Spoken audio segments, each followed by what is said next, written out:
The bus rolled through the gates of Marine Corps Base Quantico at 4:30 hours, and Sarah Martinez pressed her forehead against the cold window, watching the darkness slowly give way to dawn. Her stomach churned, not from fear, but from anticipation. She'd dreamed of this moment since she was 16, since the day she'd watched her brother Miguel's flag-draped coffin lowered into the ground. Now, at 23, she was finally here. The bus doors hissed open. "Get off MY bus, move, move, move." Sarah grabbed her duffel bag and joined the stream of recruits pouring onto the asphalt. The Virginia air hit her face, humid and thick even in the pre-dawn hours. Around her, bodies moved in controlled chaos, mostly men, she noted, towering figures with broad shoulders and thick necks. At 53 and 125 pounds, Sarah knew she stood out, but she'd been standing out her whole life. "Line UP, I want 3 ranks right now." Drill Instructor Staff Sergeant Morrison stood like a monument of muscle and fury, his smoky bear hat casting shadows across his face. Sarah found her spot in formation, standing at attention between 2 recruits who could have been linebackers. She fixed her eyes forward, jaw set, shoulders back. Morrison began his walk down the line, inspecting each recruit with the intensity of a predator selecting prey. When he reached Sarah, he stopped. The silence stretched for 5 excruciating seconds. "What do we have here?" His voice carried across the entire formation. "You lost, recruit. The Girl Scouts meet down the road." Laughter rippled through the ranks. Sarah's jaw tightened, but she didn't move, didn't blink. "I asked you a question." "No, sir." Sarah's voice cut through the morning air, clear and unwavering. Morrison leaned closer, close enough that she could see the veins in his neck. "You think you can make it in my corps? You think that little body can handle what I'm about to put you through?" "Yes, sir." He straightened up, shaking his head with a smile that held no warmth. "We'll see about that. We'll see." He moved on, but Sarah felt the weight of judgment settling on her shoulders like a lead vest. The first physical training session began at 600. The platoon, officially designated as 2044, assembled on the PT field as the sun crept above the horizon, painting the sky in shades of orange and red. Sarah positioned herself in the middle of the formation, trying to be invisible but knowing that was impossible. 3 miles, let's go. The run started fast. Sarah had always been a good runner. Her small frame meant less weight to carry, and her years of training had built her cardiovascular endurance to impressive levels. She settled into a rhythm, her breathing controlled, her stride efficient. Within the first mile, she'd passed a dozen larger recruits who'd started too aggressively.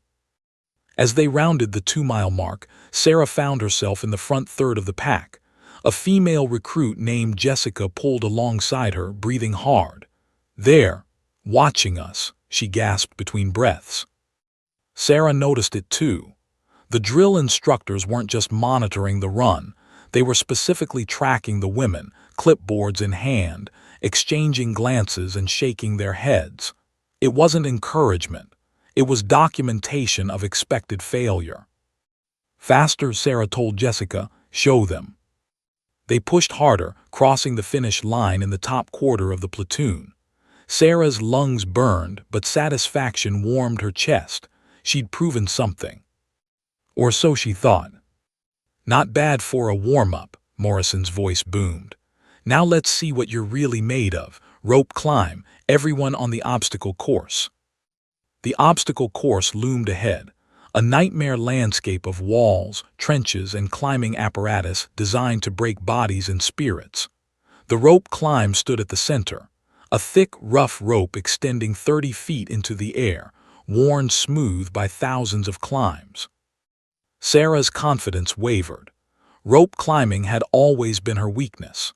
Her grip strength, while improved through years of martial arts training, couldn't compete with the natural advantage of larger hands and heavier body weight that could generate more momentum.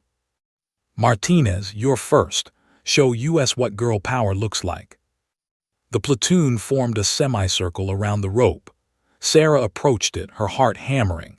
She could feel 200 eyes on her, could sense the anticipation of her failure.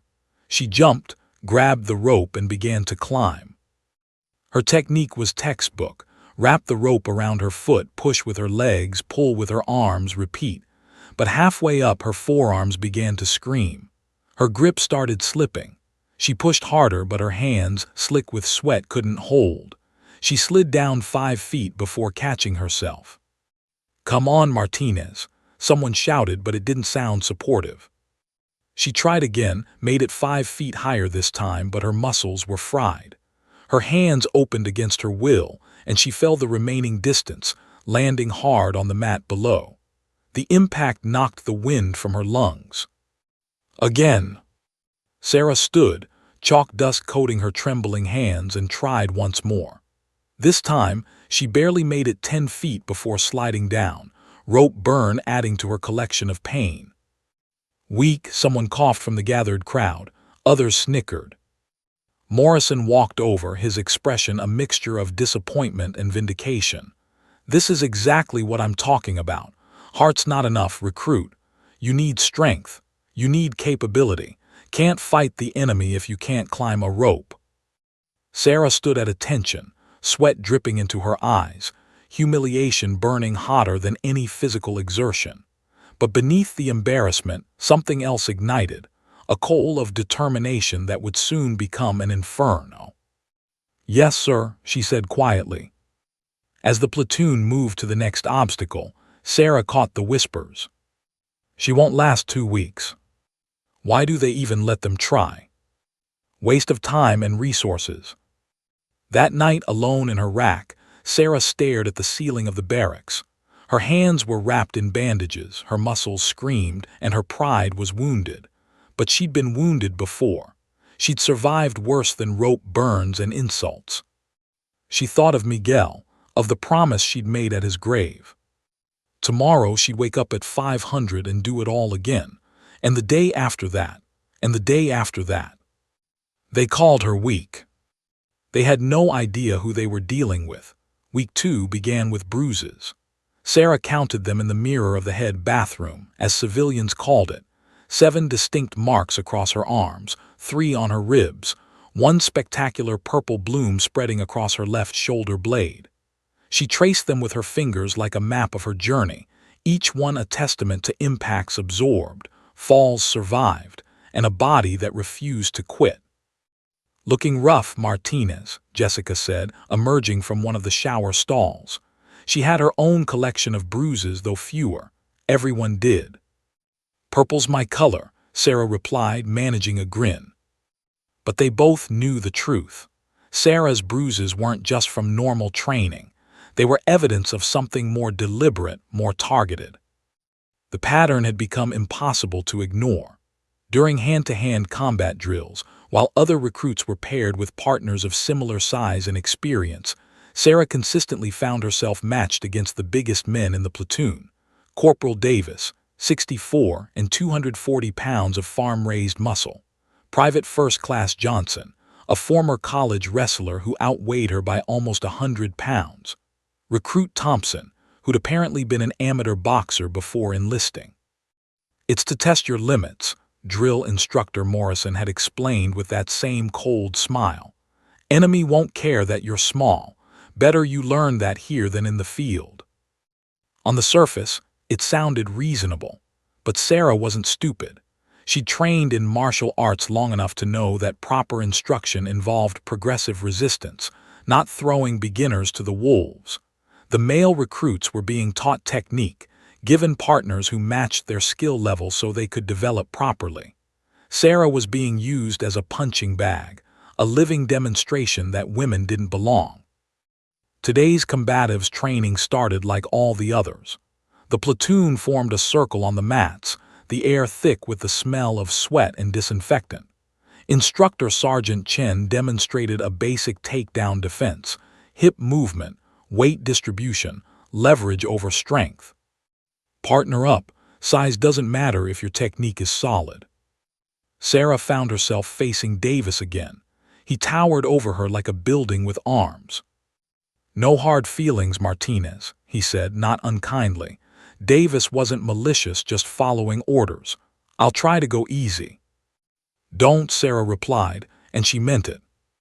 The whistle blew.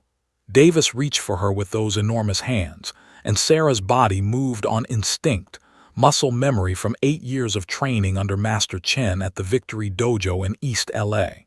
She recognized the reach, saw the opening, and stepped inside his guard. Her hip connected with his center of gravity, and using his own momentum, she threw him. All 240 pounds of Davis hit the mat with a thunderous impact that stopped every conversation in the room.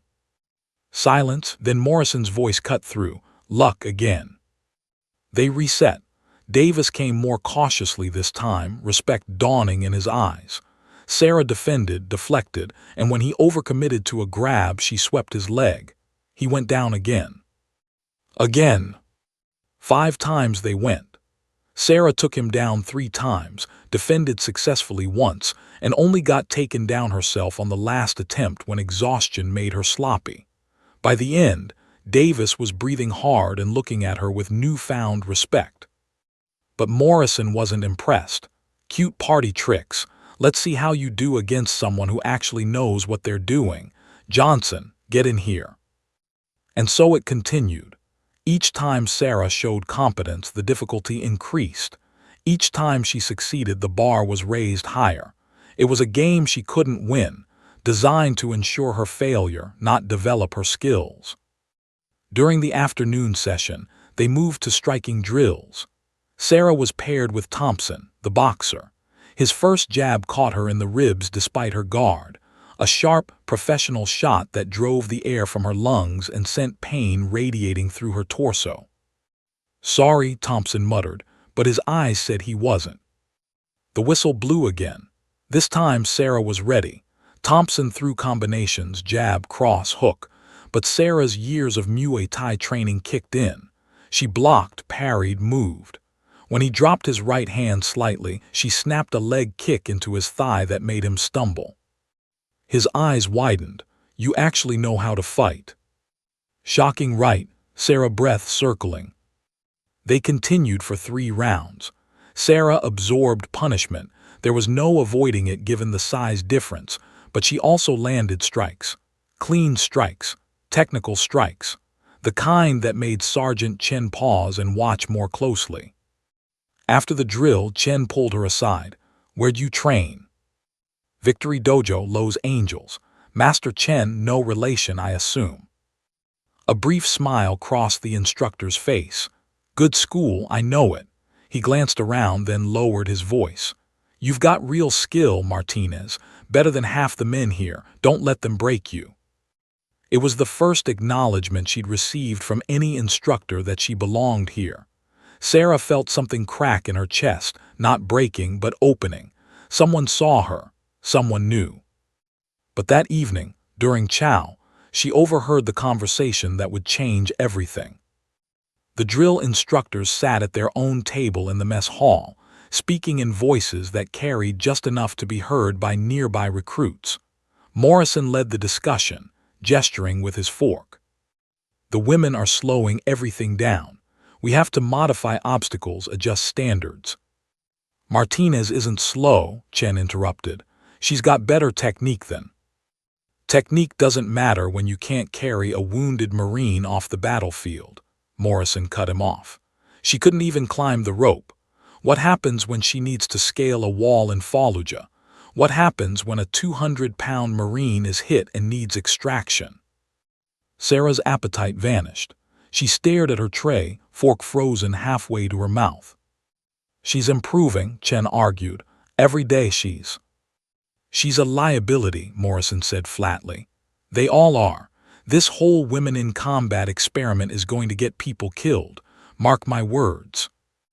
Jessica, sitting across from Sarah, reached under the table and squeezed her hand. "Don't listen to them." But Sarah was listening.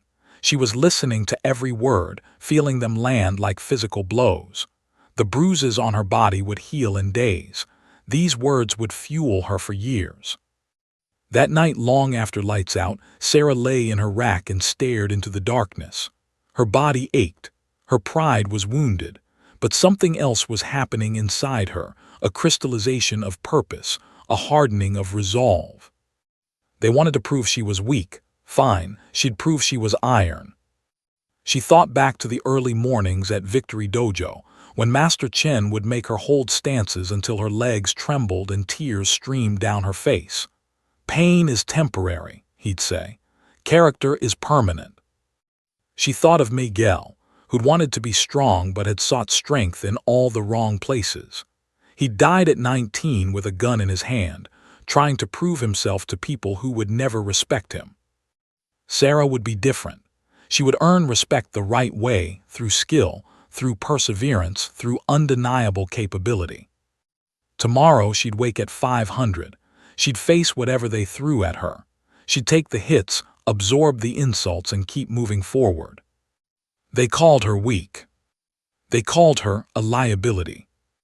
They had no idea what she was building in this crucible of doubt and pain. But soon, very soon, they would find out. Week 6.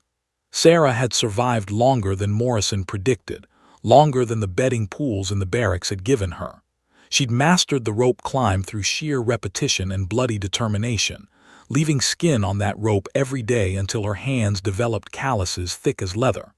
She'd kept pace on the runs, held her own in combatives, and earned grudging respect from some of her fellow recruits. But respect from the drill instructors, that remained elusive. It was Thursday evening, 1900 hours, and Sarah had just finished an extra training session in the gym. She did this most nights, worked on her weaknesses, refined her strengths, pushed her body past what the day's official training demanded. The hallway leading back to the barracks was quiet, most recruits already in the mess hall or cleaning their gear. That's when she heard the voices drifting from the recreation room.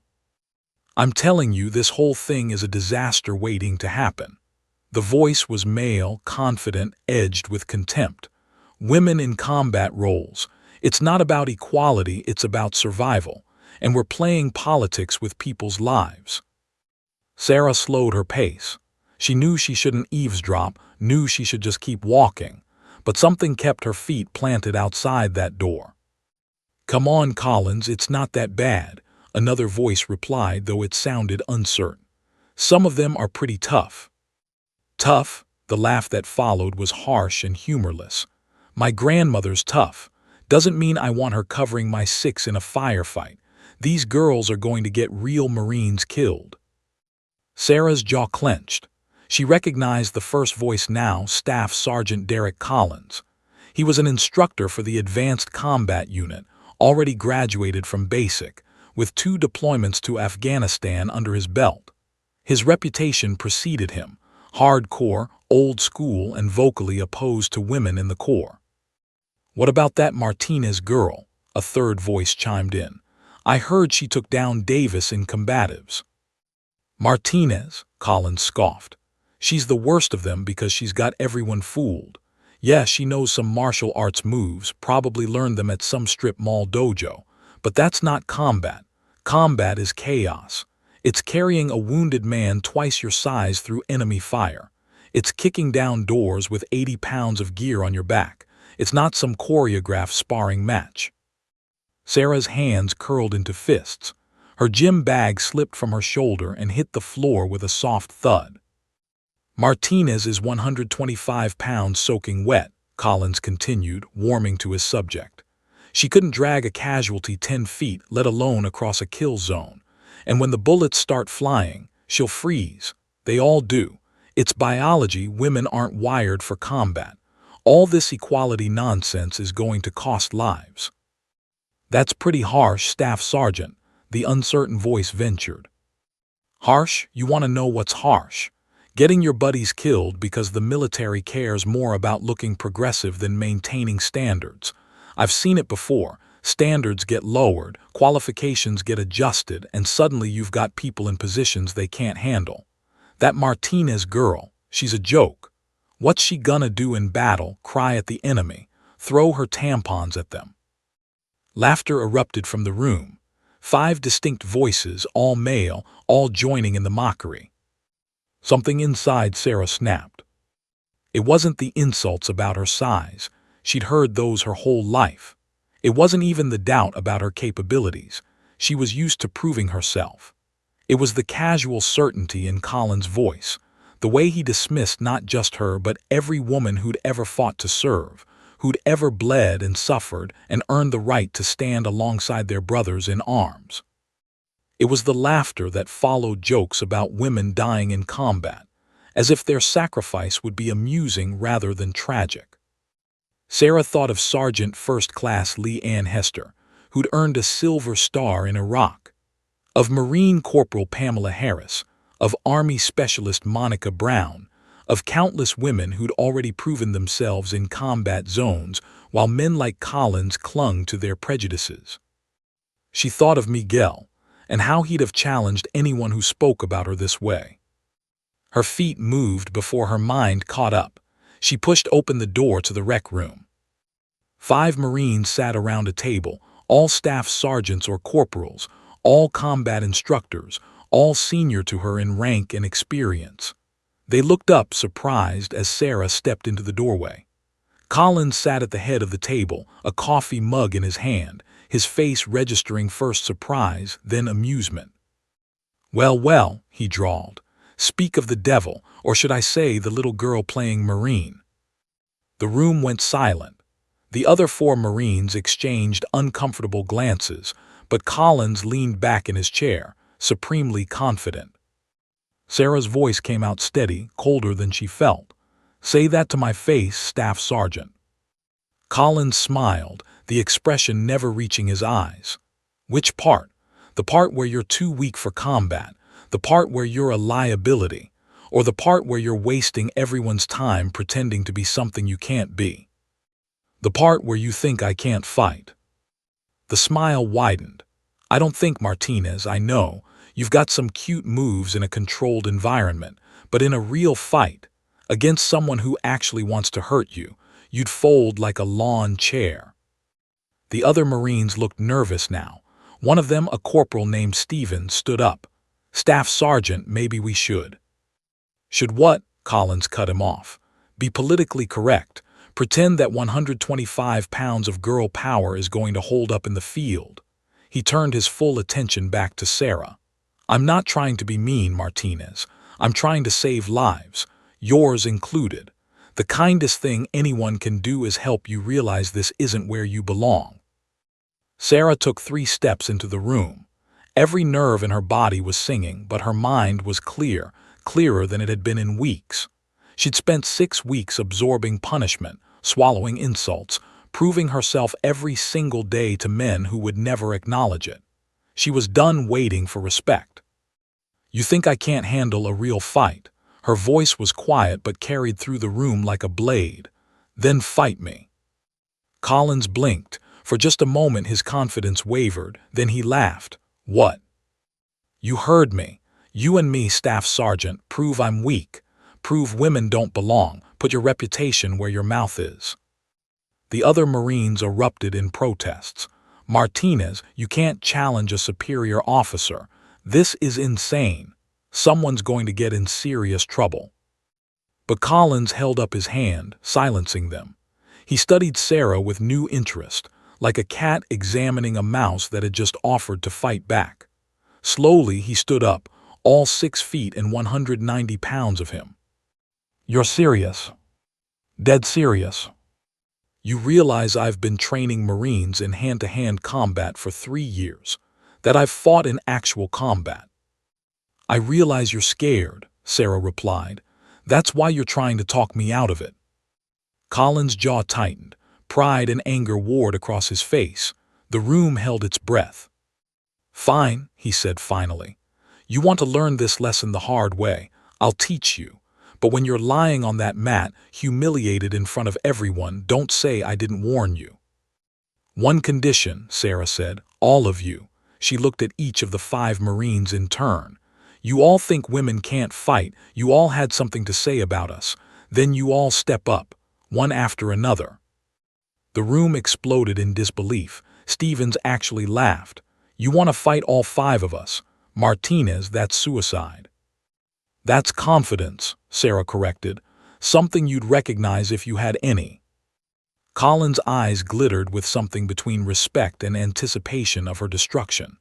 You're either incredibly brave or incredibly stupid. Fine, all five of us. Tomorrow night, 2100 hours base gym, full protective gear, supervised match. We'll make it official enough to keep us all out of the brig. He extended his hand. Sarah took it, his grip crushing, hers unyielding. Tomorrow night, she agreed. As she walked out of that rec room, her heart pounding, her hands trembling with adrenaline, Sarah realized there was no going back. In less than 24 hours, she would either prove everything she'd been saying, or she would become the example Collins wanted, proof that women didn't belong. But as she lay in her rack that night, staring at the ceiling while the barracks buzzed with rumors of the challenge, Sarah felt no fear. Only certainty. They'd called her weak for the last time. By 600 the next morning, everyone knew. Sarah discovered this when she entered the mess hall for breakfast, and conversation died like someone had flipped a switch. 200 pairs of eyes turned toward her, some curious, some concerned, most filled with morbid anticipation. She could practically hear their thoughts. That's the girl who's going to get destroyed tonight. Martinez, Jessica rushed over, her breakfast tray clattering. Tell me the rumors aren't true. Tell me you didn't challenge 5 combat instructors to a fight. Sarah poured herself coffee, her hands steady despite having slept maybe 2 hours. The rumors are true. Are you insane? Jessica hissed. Collins has been training fighters for years, and you want to take on all 5 of them. Sarah, this isn't some dojo sparring match. They're going to hurt you. They're going to try. Jessica grabbed her arm. Listen to yourself. This is ego talking. Pride, it's not worth it. Sarah met her friend's eyes. It's not about ego. It's about every woman who's ever been told she's too weak, too small, too emotional. It's about proving that skill matters more than size. And yes, maybe it's about pride too, but not the bad kind. The kind that says I refuse to be dismissed without a fight. Before Jessica could respond, a shadow fell across their table. Drill instructor Sergeant Chen stood there, his expression unreadable. Martinez, walk with me. Sarah's stomach tightened, but she followed him outside. The morning sun was already hot, promising a scorcher of a day. Chen led her away from the mess hall, toward the obstacle course where no one could overhear. What you did last night was stupid, he said without preamble. Yes, Sergeant. It was insubordinate, reckless, and could get you kicked out of the Corps before you even graduate. Yes, Sergeant. Chen turned to face her, and for the first time, she saw something in his eyes that might have been approval. It was also the bravest damn thing I've seen in 15 years of training recruits. Sarah blinked, speechless. Collins is a skilled fighter, Chen continued, but he's also predictable. He relies on intimidation and overwhelming force. The others are good, but they're not great. You know what your advantages are. Speed, technique. Cardio and strategy, Chen corrected. They're going to underestimate you. Every single one of them thinks this is over before it starts. Use that. Let them tire themselves out. Make them chase you, make them swing big, then make them pay for it. He paused. I can't officially help you, but I'm not officially telling you that the gym's open access room has heavy bags and timing equipment. And I'm not officially suggesting you spend today visualizing each opponent. Understood, Sergeant, thank you. Don't thank me yet. You might still get your ass kicked. But he was almost smiling as he walked away. The day crawled by with agonizing slowness. During morning PT, Sarah ran with extra focus, checking her breathing, gauging her stamina. During afternoon drills, she watched the combat instructors when they demonstrated techniques, studied their movements, their tells, their habits. Collins favored his right hand, dropped it slightly when he threw his left. Stevens, the corporal, had good boxing fundamentals but predictable combinations. Martinez, no relation, ironically, was a grappler who telegraphed his takedown attempts. Johnson moved well but had bad cardio. She could see him breathing hard after just 2 minutes of demonstration. And Corporal Davis, the youngest of the five, was talented but hesitant, uncomfortable with the whole situation. At 1800 hours, Sarah forced herself to eat dinner, though her stomach was doing gymnastics. The mess hall buzzed with conversation, betting pools, predictions, arguments about whether the fight should even happen. She caught fragments as she passed. $20 says she doesn't last 30 seconds. Collins is going to kill her. This is messed up. Someone should stop it. I heard she knows kung fu or something. Doesn't matter. Size beats skill when the size difference is that big. Sarah ate mechanically, forcing down protein and carbs her body would need. Across the room, Collins sat with his four companions, laughing about something, completely relaxed. They thought this was already won. Good. At 20-30 hours, Sarah made her way to the gym. She'd expected a small gathering, maybe 50 people, those with nothing better to do on a Friday night. What she found instead stopped her in her tracks. The gym was packed. Easily 200 service members crammed into the space, lined against the walls, sitting on equipment, perched wherever they could find room. Someone had cleared a large mat space in the center, roughly 30 feet square. Proper ring corners had been set up, complete with stools and water bottles. This wasn't an informal scrap. This was an event. Major Patricia Henderson stood near the center mat, her presence officially sanctioning what was about to happen. She was known as fair but tough, a 20-year veteran who'd fought her own battles for respect. When she saw Sarah, she beckoned her over. "Martinez, you understand what you've started here?" "Yes, ma'am." "This fight happens under official sparring rules. Full protective gear, headgear, mouthpieces, cup for the men, chest protector for you, 16-ounce gloves for striking exchanges, 3-minute rounds with 1-minute rests. A fighter can submit verbally or by tapping. I can stop the fight if I see excessive damage. Medical personnel are standing by." She paused. "You can still back out." "Not a chance, ma'am." Henderson's lips quirked. "Didn't think so. Good luck, Martinez. You're going to need it." Sarah moved to her corner where someone had laid out her gear. She began the ritual of preparation, wrapping her hands with careful precision, each loop of cloth a meditation. She stretched, rolled her shoulders, shook out her legs. Around her, the crowd grew louder, more energized. At 20:50, Collins and his four companions entered. The crowd erupted in cheers and hollers. They played to it, Collins especially, shadowboxing, flexing, pointing at Sarah and making throat-cutting gestures. The other four looked less comfortable with the theatrics, but they fell in line. "Listen up," Major Henderson's voice cut through the noise. "This is a sanctioned training exercise. Anyone who interferes will face disciplinary action. Anyone who bets money will face disciplinary action. This isn't entertainment. This is two Marines settling a disagreement the old-fashioned way." But it was entertainment.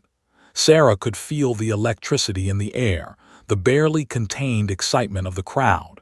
This was the most interesting thing to happen on base in months. "Martinez will face each opponent in succession," Henderson continued. "Starting with Corporal Davis, then Stevens, Martinez, Johnson, and finally Staff Sergeant Collins. Each match continues until submission, knockout, or my intervention. Are the rules clear?" 5 voices from one corner, "Yes, ma'am." 1 voice from Sarah's corner, "Yes, ma'am." "Fighters, take your positions." Sarah stood, pulled on her headgear, inserted her mouthpiece. Across the mat, Corporal Davis did the same. He looked young suddenly, maybe 22, 23. Their eyes met, and Sarah saw something unexpected there: apology. He didn't want to be here, but he was loyal to his team, and now he had no choice. Sarah felt a strange calm settle over her. This was it, the moment 6 weeks of hell had been building toward. The moment that would define not just her career, but the careers of every woman who came after her. She thought of Miguel. of Master Chen, of every person who'd believed in her when belief was hard. She thought of her hands wrapped in tape and cloth, weapons honed by 8 years of training. She thought of Colin's face when she proved him wrong. The crowd fell silent, even the air seemed to hold its breath. Major Henderson raised her hand. "Fight." The hand dropped, and Sarah Martinez went to war. Corporal Davis circled left, his stance cautious, hands high. At 62 and 195 pounds, he had every physical advantage. But Sarah could see the hesitation in his movements, the guilt in his eyes. He didn't want to hurt her. That was his first mistake. Sarah bounced lightly on her toes, her smaller frame allowing for quicker movement. Davis threw a tentative jab, testing range, testing her reactions. She slipped it easily, the punch whistling past her ear. He threw another. She slipped again, this time countering with a quick jab to his ribs that made him grunt. The crowd murmured. Davis's eyes widened slightly. He'd expected a victim. He was facing a fighter. He came forward more aggressively, throwing a combination jab, cross, hook.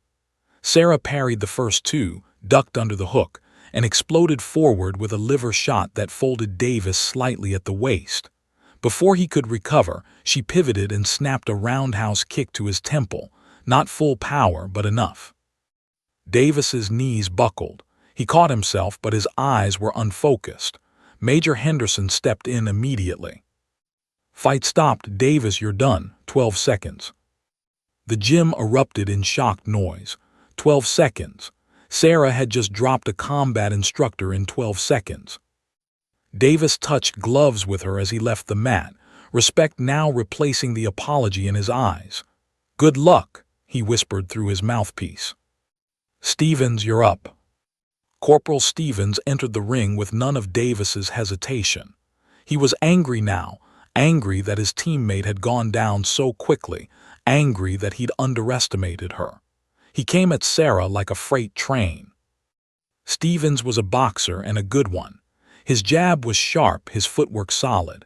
He pressed forward, throwing punches in bunches, trying to overwhelm her with volume. Sarah gave ground, circling, blocking, slipping, waiting for her opening. 30 seconds in, Stevens was breathing hard. He'd thrown maybe 40 punches, and Sarah had made him miss most of them. Movement was exhausting, much more exhausting than standing still and throwing. Her cardio training was paying off. Stevens loaded up on a big right hand, telegraphing it from a mile away. Sarah saw it coming, ducked under, and shot for a takedown. Her wrestling wasn't perfect, but she didn't need perfect. She just needed to get him down. They hit the mat, and suddenly Sarah was in her element. Brazilian Jiu-Jitsu didn't care about size, it cared about leverage and technique. She secured side control, then transitioned smoothly to mount. Stevens tried to buck her off, but she rode him like a rodeo, maintaining her base. When he made the mistake of reaching up to push her away, she caught his arm, swiveled her hips, and locked in an armbar. Stevens held out for maybe 3 seconds before the pressure on his elbow became unbearable. He tapped, twice, hard against her leg. Submission, Stevens is out. Time, 1 minute 42 seconds. 2 down. Sarah stood, her breathing controlled, her mind clear. The crowd wasn't just murmuring now, they were roaring. This wasn't going how anyone had expected. But she could feel the exhaustion starting to creep in. 2 fights, even short ones, took their toll, and she had 3 more to go. Martinez, not Davis, the opponent, Staff Sergeant Martinez, the grappler. Let's see how you do against someone who actually knows ground fighting. He was right to be confident. Martinez was a purple belt in Brazilian Jiu-Jitsu, 50 pounds heavier and experienced. If this fight went to the ground, she'd be in trouble. So Sarah decided it wouldn't go to the ground. Martinez came forward, hands low, looking for a clinch or a takedown. Sarah kept her distance, circling, throwing kicks to keep him at range. A low kick to his lead leg. Another. A third that made him grimace. "Stand still and fight," Martinez growled, shooting for a takedown. Sarah sprawled perfectly, stuffing the attempt, then disengaged before he could grab her legs. More circling. More kicks. She was fighting like a Muay Thai specialist now, using her range, her speed, her ability to strike and move. Martinez grew frustrated. He shot again, this time more desperately. Sarah saw it coming, timed her counter perfectly, and brought a knee up that caught him square in the face as he shot in. The headgear absorbed most of the impact, but Martinez's head snapped back, and he stumbled. Sarah didn't give him time to recover. She pounced with a combination, jab, cross, hook, all landing clean. Martinez tried to cover up, but his defense was sloppy. Another clean cross caught him on the chin, and his legs went rubbery. Major Henderson stepped in. Fight stopped. Martinez is out. Time 2 minutes 19 seconds. 3 down. Sarah's lungs were burning now, her arms heavy. Sweat poured down her face inside the headgear. She took deep breaths during the 1-minute rest, forcing oxygen into her muscles. Johnson entered next, big, powerful, but Sarah had noticed his cardio problems during training. She had a plan. For the first minute, Sarah did nothing but move. Circle left, circle right, make Johnson chase her. He threw power punches that cut through the air where she'd been a moment before. 45 seconds in, she could see him breathing hard through his mouthpiece. "Stand still," he shouted, frustrated. Sarah smiled behind her own mouthpiece and kept moving. At the 90-second mark, Johnson's hands started dropping. His punches came slower. At 2 minutes, he was sucking wind, his face red with exertion. That's when Sarah went to work. She stepped in and unleashed a combination she'd practiced 10,000 times. Jab to the face, cross to the body, hook to the head, low kick, spinning back fist. Johnson tried to cover up, but he was too tired to maintain his guard. Sarah worked him like a heavy bag, methodical, technical, relentless. At 2 minutes 45 seconds, Johnson's corner threw in the towel. Fight stopped. Johnson is out. 4 down, 1 to go. Sarah bent over, hands on her knees, gasping for air. Her body was screaming at her. 4 fights in under 10 minutes was more than she'd ever done. Her arms felt like lead. Her legs trembled. But she straightened up and looked across the mat at Staff Sergeant Collins. He stood in his corner, no longer smiling, no longer confident.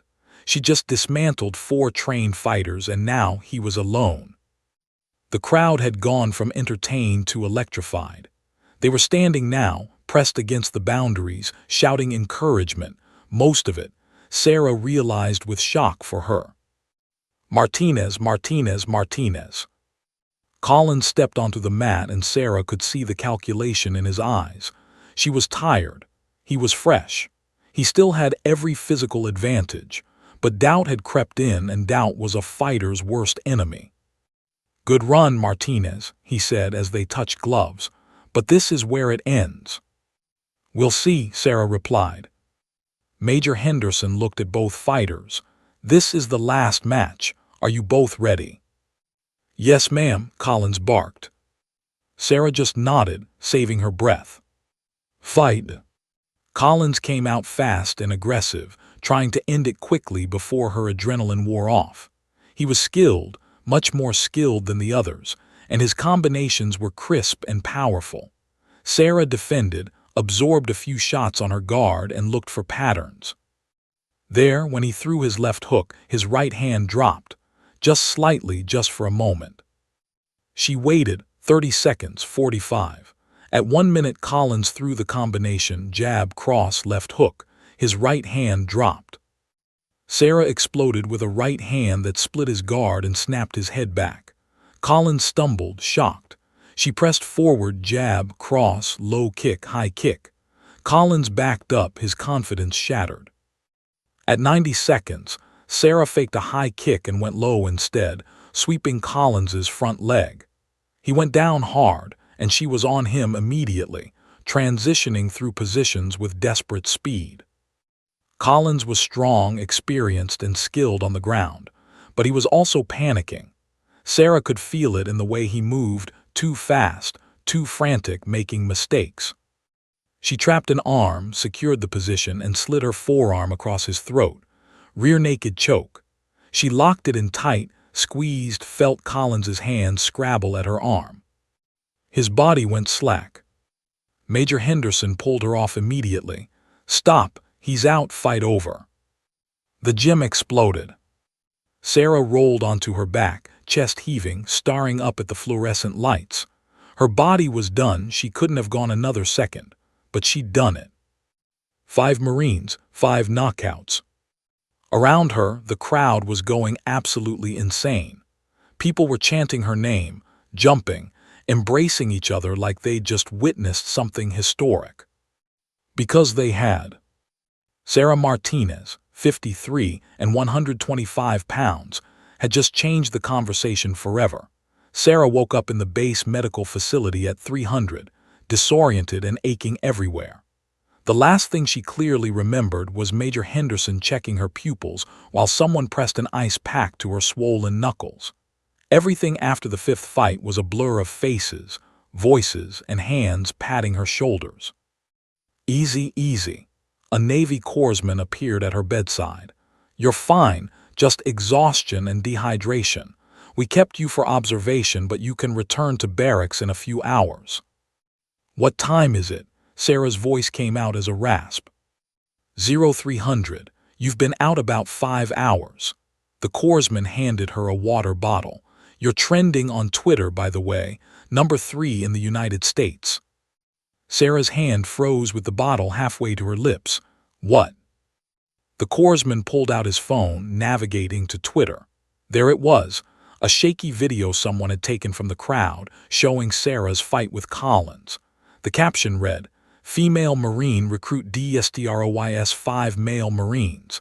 This is what equality looks like. Women in combat USMC." Views 8.7 million, and climbing. "Oh no," Sarah whispered. "Oh yes," the corpsman corrected. "Someone leaked it around midnight. By 0100, every major news outlet was calling the base. CNN, Fox, MSNBC, even the BBC. Your international news, Martinez." Sarah's stomach dropped. This wasn't supposed to happen. This was supposed to be a private matter, settled between Marines, contained within the Corps. Now it was everywhere, and she had no control over the narrative. By 600, when Sarah was cleared to return to barracks, the full scope of what was happening became clear. Her phone, returned to her with her personal effects, showed 347 missed calls, 1,842 text messages, and email notifications that had stopped counting at 999 plus. The walk back to barracks felt surreal.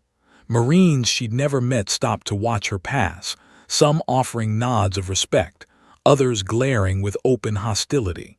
She heard whispered conversations that cut off when she got too close. Jessica met her at the barracks entrance, pulling her into a fierce hug. "You crazy, beautiful badass. Do you have any idea what you've done?" "Made a huge mistake." "Changed history," Jessica corrected, dragging her inside. "Look at this." The common room TV was tuned to CNN.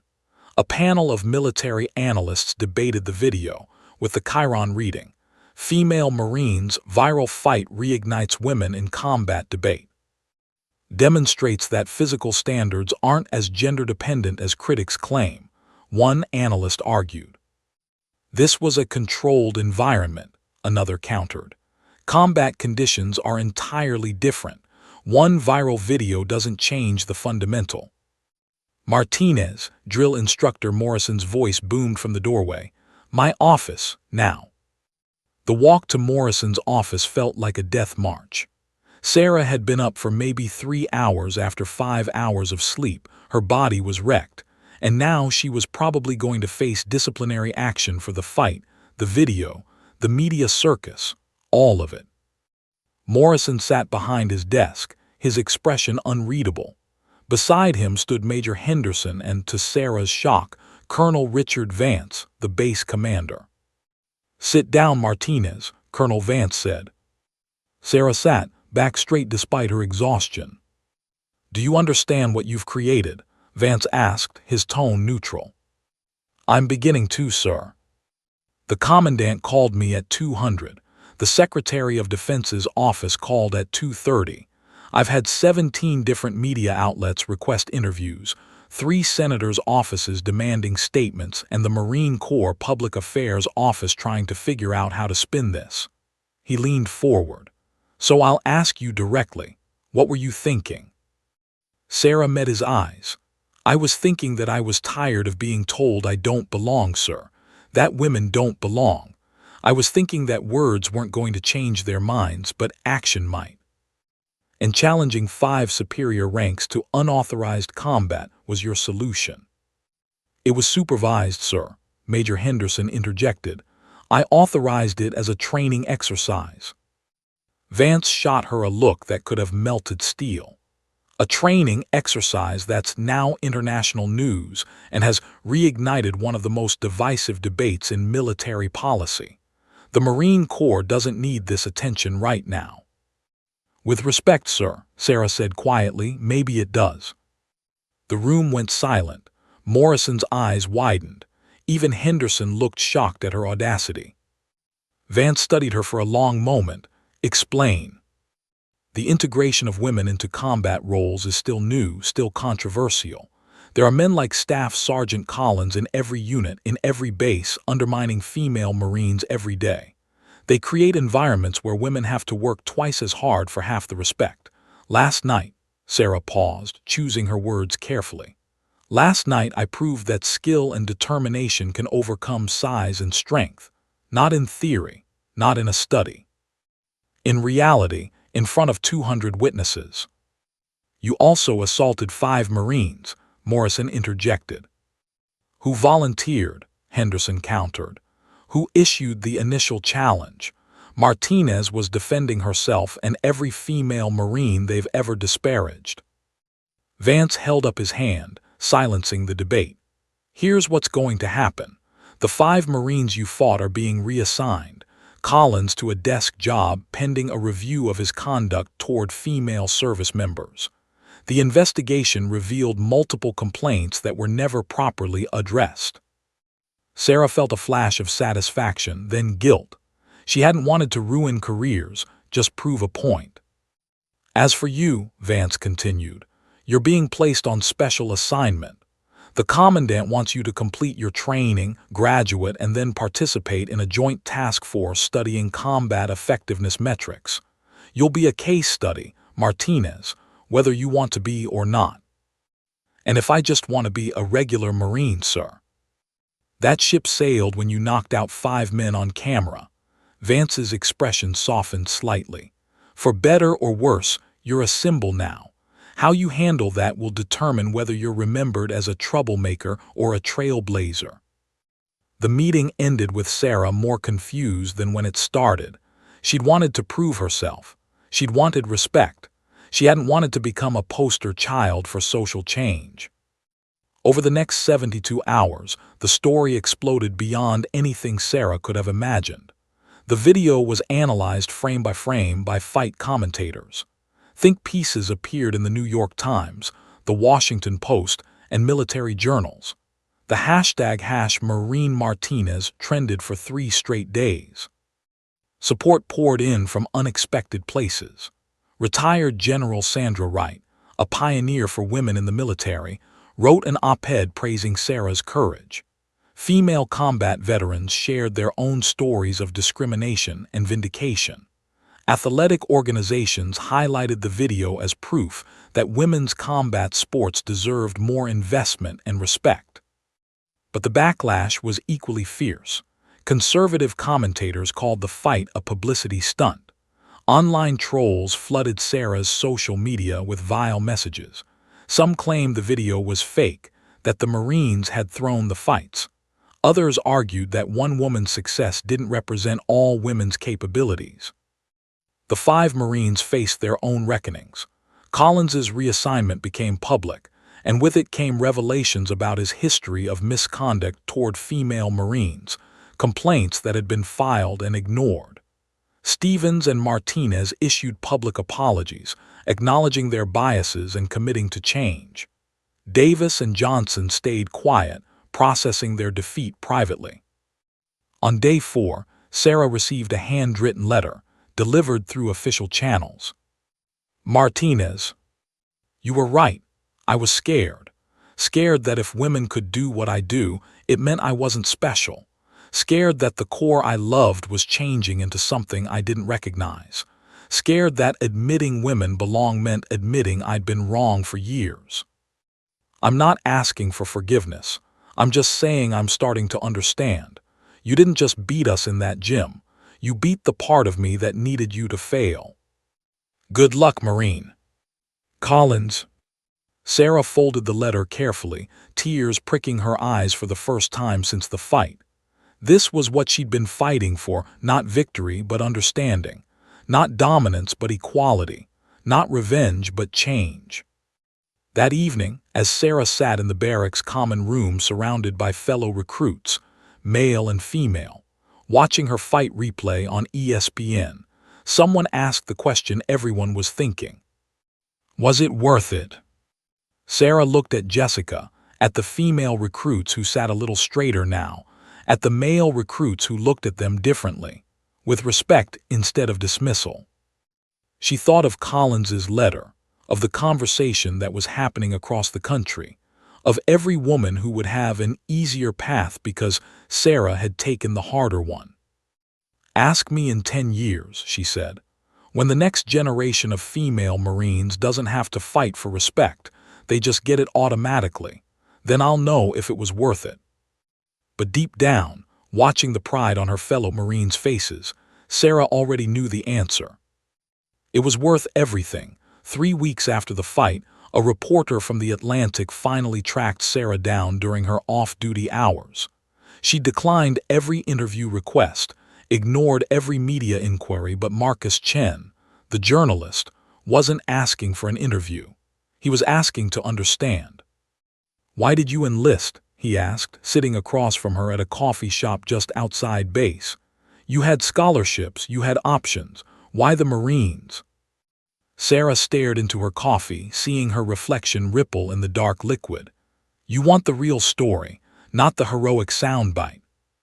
Always. Then I need to tell you about my brother. Miguel Martinez had been born 3 years before Sarah, in a neighborhood of East Los Angeles where helicopter searchlights were more common than stars. Their mother worked 2 jobs, cleaning offices at night, serving tables during the day.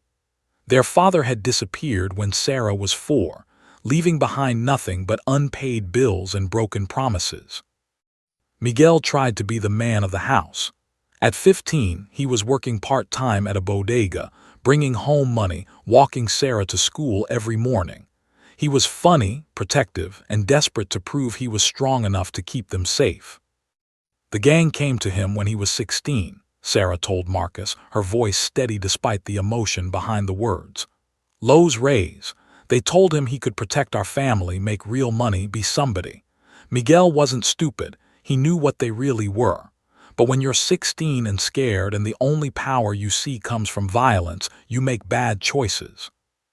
Sarah joined Master Chen's Victory Dojo at 13, not because she wanted to learn to fight, but because it was free and kept her off the streets after school. Miguel had found it first, trained for 6 months, then quit when Los Reyes recruited him. Master Chen tried to stop him, Sarah continued. Told him that real strength wasn't about intimidation or guns. Miguel laughed at him, said the dojo couldn't protect us from the real world. For 2 years, Miguel ran with Los Reyes. He never brought the violence home, never involved Sarah, but she could see it changing him, hardening him, hollowing him out. He stopped laughing, stopped talking about the future, started looking over his shoulder everywhere he went. Sarah threw herself into martial arts during those years. While Miguel was on corners at midnight, she was at the dojo until closing, hitting bags until her knuckles bled, drilling techniques until they were muscle memory. Master Chen saw something in her, a discipline, a hunger that went beyond self-defense. You're not training to fight, he told her once. "You're training to become someone who doesn't need to fight." "What's the difference?" she'd asked. "Confidence. Real confidence doesn't need to prove itself." On March 14th, 2 weeks before Sarah's 17th birthday, Miguel was shot in a drive-by. A rival gang. Retaliation for something Sarah never fully understood. He died on the sidewalk 2 blocks from their apartment, holding the hand of a Los Reyes member who would himself be dead within a year. Sarah found out when 2 police officers knocked on their door at 2 a.m. The funeral was packed, Sarah told Marcus, her hands wrapped around her coffee cup like an anchor. Los Reyes members came, all wearing their colors, acting like Miguel was a hero. He wasn't a hero. He was a scared kid who made bad choices and paid the ultimate price. At the funeral, Sarah met Gunnery Sergeant Antonio Rodriguez, a Marine recruiter who'd grown up in the same neighborhood. He'd known Miguel from the community center, had tried to steer him toward the military instead of the gangs. "Your brother wanted to be a warrior," Rodriguez told Sarah after the service. "He just looked for it in the wrong place. Los Reyes made him feel strong, but it was false strength, borrowed from fear and violence. The Corps builds real warriors, the kind who protect, not destroy." Those words planted a seed. "I kept training," Sarah told Marcus. "Harder than ever. Got my blue belt, then purple, then brown. Won regional tournaments. Got scholarship offers from 3 colleges. My mom begged me to take one, said Miguel died so I could have a better life." "But you enlisted instead." "I enlisted because I finally understood what Miguel had been searching for: purpose, brotherhood, a way to channel his strength toward something meaningful. He never found it. I needed to for both of us." Marcus scribbled notes, then looked up. "The men you fought in that gym, did they remind you of the gang members, the ones who dismissed Miguel's potential?" Sarah considered this. "No, they reminded me of Miguel. Men who tie their identity to a narrow definition of strength, who feel threatened when that definition expands. Miguel thought strength meant being feared. Collins thought strength meant being male. Both were wrong." The article Marcus eventually published, "The Fight That Changed Everything," inside the mind of Marine Martinez, went deeper than the viral video. It contextualized Sarah's story within the larger narrative of women fighting for equality in the military. He documented how women had been excluded from direct combat roles until 2013, when the ban was lifted. How the first female Marines to graduate infantry training faced harassment and skepticism. How every integration milestone, women in aviation, women in submarines, women in special operations, had been met with predictions of disaster that never materialized. He interviewed the Marines Sarah had fought. Stevens spoke candidly. "I believed women would lower standards because I'd been told that my entire career. I never questioned it. Sarah didn't just beat me physically, she beat my assumption that I was right." Martinez, the grappler, admitted, "I wanted her to fail. Not because I hate women, but because if she succeeded, it meant I'd been complicit in a system that held talented people back. Easier to maintain the status quo than confront my own biases." Even Collins, in his only interview since the incident, showed remarkable self-awareness. "I'd built my identity around being a warrior in an exclusive club. The idea that women could be warriors too felt like an attack on my identity. It wasn't. It was an invitation to expand my understanding of what warriors look like."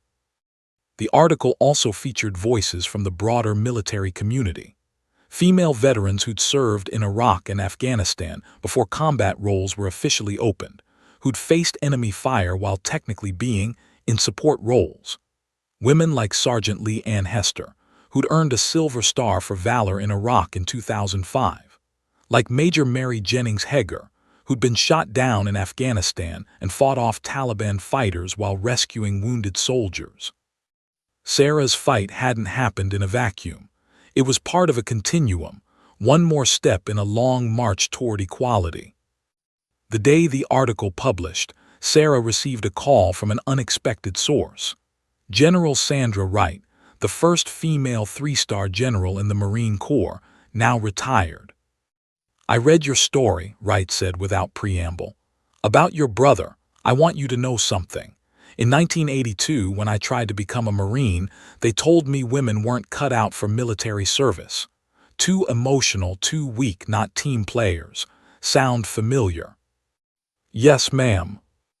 "I spent 30 years proving them wrong. Not once, but every single day. You know what I learned? Progress isn't a straight line. It's not one fight, one viral video, one breakthrough. It's thousands of small victories, hundreds of women refusing to quit when quitting would be easier." "It feels like a lot of pressure, ma'am." "It is, but here's what they don't tell you. You don't carry it alone. Every woman who came before you helped build the foundation. Every woman who comes after will add to what you've started. Your brother wanted to be part of something bigger than himself. Sarah, you've given that to him posthumously. His story, combined with yours, will inspire people he never met." After they hung up, Sarah sat in silence, processing everything.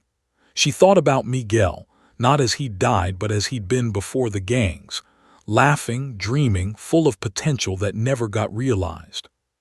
She thought about Master Chen, who taught her that strength without purpose was just violence with better marketing. She thought about the 200 Marines who'd watched her fight, and the millions who'd watched the video, and the conversations happening in barracks and living rooms and policy meetings across the country. Her story wasn't just about one fight in one gym. It was about every person who'd been told they didn't belong, who'd been measured by their exterior rather than their capability, who'd fought not for victory but for the right to simply compete. Miguel had died searching for strength in all the wrong places. Sarah had found it, and in doing so had helped redefine what strength meant for everyone watching. That was the weight she carried now. And she would carry it with honor. 5 years later, Staff Sergeant Sarah Martinez stood at the front of a training classroom at Marine Corps Base Camp Pendleton, California, watching a new class of recruits file in. The morning sun streamed through the windows, illuminating dust motes that danced in the air like tiny warriors themselves. 23 recruits, 3 women, 20 men, all nervous, all uncertain, all carrying the weight of expectations they didn't yet understand. Sarah recognized that look. She'd worn it once. "Take your seats," she said, her voice carrying the authority of someone who'd earned every word. Her uniform displayed ribbons that told stories. Combat Action ribbon from her deployment to Syria. Navy and Marine Corps Achievement Medal with Valor. Good Conduct Medal. The kind of decorations that couldn't be faked or given, only earned through fire. The recruits sat. One of the male recruits, a massive kid who looked like he'd been born in a weight room, whispered something to his buddy. Both smirked, their eyes flickering toward the 3 female recruits in the back row. Sarah caught it. She caught everything. "Before we begin," she said, packing slowly across the front of the room, "I want to address something. Some of you are wondering if standards have dropped, if the Corps has gone soft, if diversity initiatives mean we're prioritizing politics over capability." The room went silent. The smirking recruit suddenly found his boots very interesting. "Let me be clear about something," Sarah continued. "Standards haven't dropped. Your understanding of what makes a warrior has just been too narrow." She paused at the screen behind her and pulled up a video. Not the viral fight, she rarely used that anymore. Instead, it showed combat footage from Syria, Marines under fire, working as a coordinated unit, covering each other, completing their mission. "That's Corporal Jessica Mendez," Sarah said, pointing to a figure on screen. "She was in my platoon at Quantico. That footage shows her carrying a wounded Marine, a man who outweighed her by 80 pounds, 200 meters under enemy fire to a medevac point. She earned a Bronze Star with Valor for that action." Sarah changed the slide to show more combat photos. Men and women, working together, bleeding together, succeeding together. War doesn't care about your gender. Combat doesn't care about politics. The enemy doesn't give you easier treatment because you're a woman or harder treatment because you're a man. The only thing that matters is competence, courage, and commitment to the Marines on your left and right. She turned to face them fully. In this course, you will be evaluated on your performance, not your potential, not your appearance, your actual capability. Some of you will excel, some will struggle, some might fail, and none of that will correlate with what's between your legs. One of the female recruits, a small woman who couldn't have been more than 54, raised her hand tentatively. "Staff Sergeant, is it true you're the Martinez from the video?" Sarah had been expecting this. It came up in every class. "Yes, that was me, 5 years ago at Quantico." "Did you really knock out 5 Marines?" a male recruit asked, his tone hovering between skepticism and awe. "I did, in a supervised training exercise that got way more attention than anyone expected." Sarah leaned against her desk. "You want to know what I learned from that experience? It wasn't about proving I could fight. It was about proving that your assumptions about people, based on size, gender, or anything else, are often wrong, and in combat, wrong assumptions get people killed." She pulled up another image, a photo of her class at Quantico graduation day. "This was my platoon. We started with 47 recruits, 31 graduated. The attrition rate was the same for men and women, about 35%. Know what that tells me? That the standards work. They filter out people who can't cut it, regardless of gender." The massive recruit raised his hand. "Staff Sergeant, no disrespect, but you're kind of famous for that fight. How do we know you're not just an exception?" Sarah smiled. It was a fair question. "What's your name, recruit?" "Thompson, Staff Sergeant." "Well, Thompson, I'm glad you asked, because I am exceptional, but not in the way you think." She pulled up deployment statistics.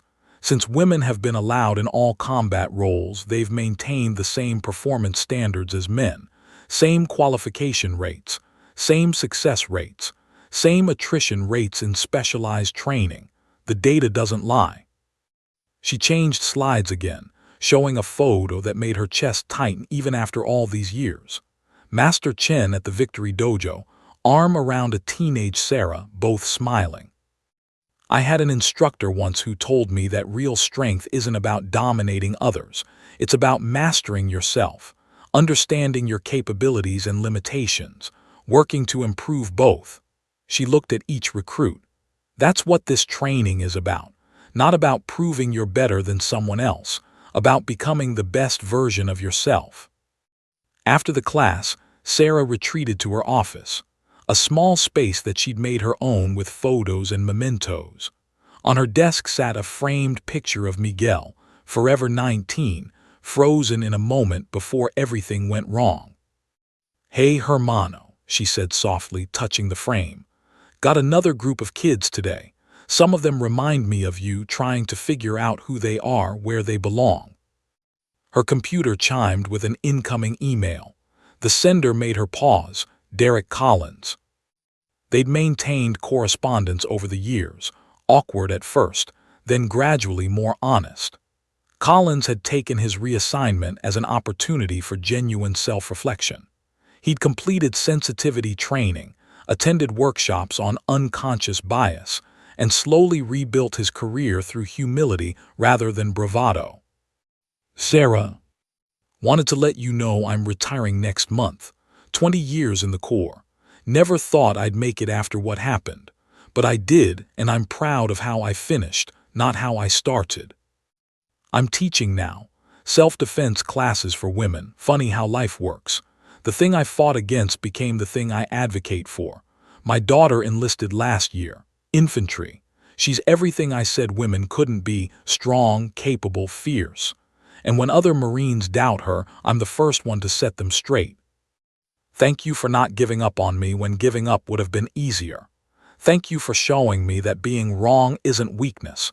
Refusing to change is. Semper Fi. Derek. Sarah read the email twice, feeling the full weight of transformation. This was the legacy that mattered more than any viral video, actual change in actual hearts. Her phone buzzed. A text from Jessica, now stationed in Okinawa. Just ran a 5K with my platoon. Beat every single one of the men. They bought me dinner. Progress, right. Sarah smiled and typed back, "That's what excellence looks like. Proud of you, sister." As the sun set over Camp Pendleton, painting the California sky in shades of orange and purple, Sarah walked to the obstacle course, the same type of course where she'd struggled 5 years ago. A female recruit was on the rope climb, straining, halfway up, determination etched on her face. At the bottom, her male squad mates were cheering, not mocking, encouraging. "Come on, Rodriguez, you got this. 10 more feet, push." Rodriguez made it to the top, rang the bell, and slid down to high fives and congratulations from her team. Sarah watched from a distance, not interfering, just observing. This was it. This was what she'd fought for in that gym 5 years ago. Not recognition, not fame. Just this. A world where female Marines were evaluated on merit, where male Marines saw them as equals, where the only thing that mattered was whether you could do the job. That night, alone in her quarters, Sarah opened her footlocker and pulled out a worn piece of paper. The letter Miguel had written her the week before he died, never mailed, found by police in his belongings. "Sarita, I messed up. I know you know. I know Mom knows. I thought joining Lowe's Rays would make me strong, would make me matter, but I just feel empty, scared, lost. You found something real at that dojo, something I couldn't see.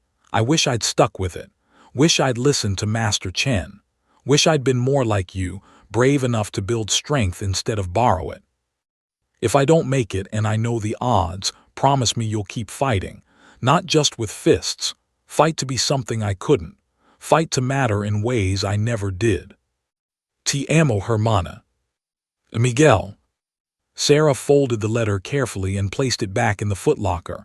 "I kept my promise," she whispered. "I'm still keeping it."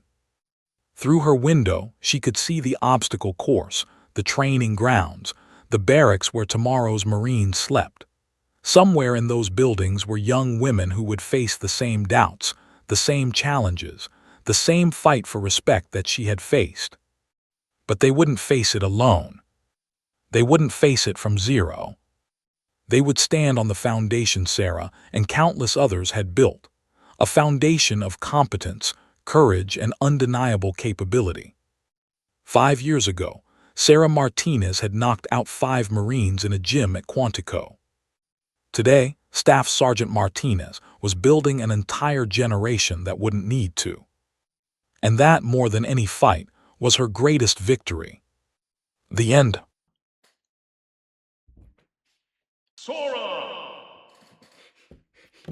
Io sto Porco cercando di me. cane, pistrello con palle giganti. Io sto cercando di mettere il piedino nell'acquetta e tu mi fai la sub. 14 mesi.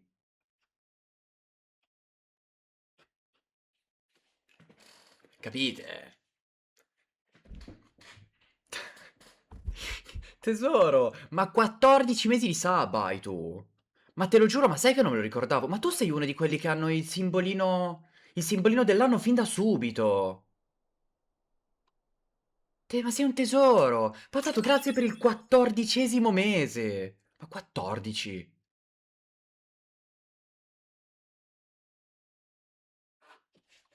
Come fate ad avere 14 mesi, demonino? Se questo è il 14°, vuol dire che il primo dei 12 era maggio. Sì, perché questo è 12, indietro di 2. Quindi un aprile, marzo, un febbraio. Minchia! Ma demonino, ma tu sei arrivato con Sellina?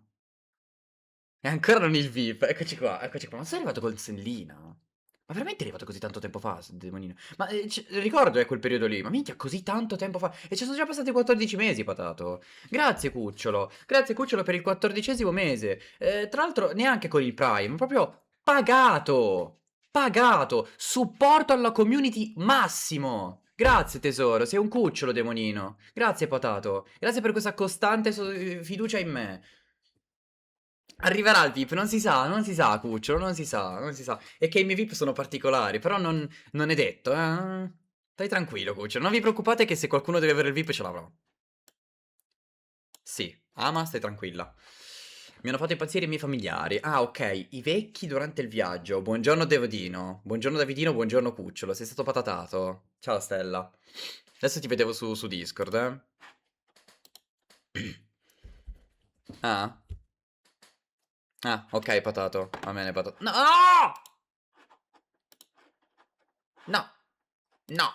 Togliti! Buongiorno Davidino, buongiorno tesoro, sei stato patatato. Mi hanno fatto impazzire i miei familiari vecchi durante il viaggio in aeroporto, poi mi hanno cagato il cazzo i bambini quando eravamo là. Vabbè, ma testi sono familiari, dovrebbe essere bello stare insieme a loro, sentire il calore della famiglia che scalda il cuore, no? No? Ma tra l'altro, scusami, ma tu che vai in Germania, no, per questi familiari, ma sai parlare tedesco tu? Sai che non me la ricordo sta cosa? Dai che siamo ancora pochi, posso permettermi la patatazione anticipata. Brava, Fennine, hai fatto bene. Come stai a fare quella mano?